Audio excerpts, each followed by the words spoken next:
جو مرد یہ سمجھ لے کہ عورت کا دل شیشے کی طرح نازک ہوتا ہے تو وہ ہمیشہ نرمی سے پیش آئے گا، کیونکہ عورت بری ہو یا اچھی، عقل مند ہو یا بیوقوف، قابو صرف محبت اور عزت سے آتی ہے۔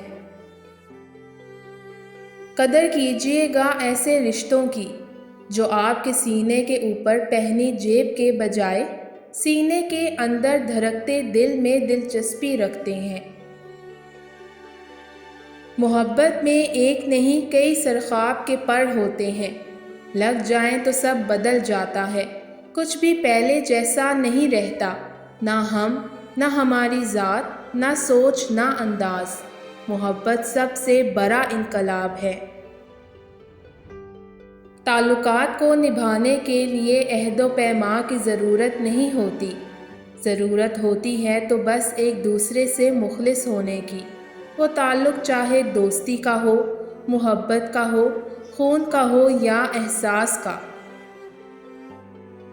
آپ کا ضمیر اور نیت صاف ہے تو اس بات سے کوئی فرق نہیں پڑتا کہ کوئی آپ کو اچھا کہے یا برا، آپ اپنی نیت پہ جانچے جائیں گے، دوسروں کی سوچ پہ نہیں۔ ہمارے سماج میں اگر عورت مرد کا دل جیت بھی لے تو پہلا الزام جادو کروانے کا لگتا ہے۔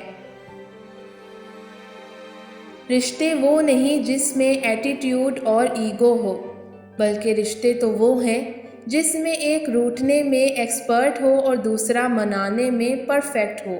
سو روٹھیے، منائیے، لیکن رشتوں کو ہاتھ سے نہ جانے دیجیے۔ رکو، پریشان ہو؟ اچھا ٹھیک ہے، جاؤ، دل میں تھوڑی سختی لاؤ، دنیا کو دنیا سے ڈیل کرو۔ ہر معاملہ حل ہونے کے لیے اپنا اپنا طریقہ رکھتا ہے۔ ہاتھ سے ہاتھ ملا کر تالی بجاؤ، پاؤں ملا کر نہیں۔ اپنا حق لینا نہیں ہوتا، بلکہ نہ دینے پر چھیننا ہوتا ہے، نہ چھیننے والے ظالموں میں اٹھائے جائیں گے۔ عورت اگر اپنے سسرال کے راز اپنے والدین تک پہنچائے تو مرد عورت کو ہمیشہ اپنے گھر کی رانی بنا کر رکھتا ہے، اپنی محبوبہ سمجھتا ہے۔ اگر سسرال کی باتیں پہنچاتی پکڑی گئی، پھر مرد کے پاس عزت نہیں رہتی۔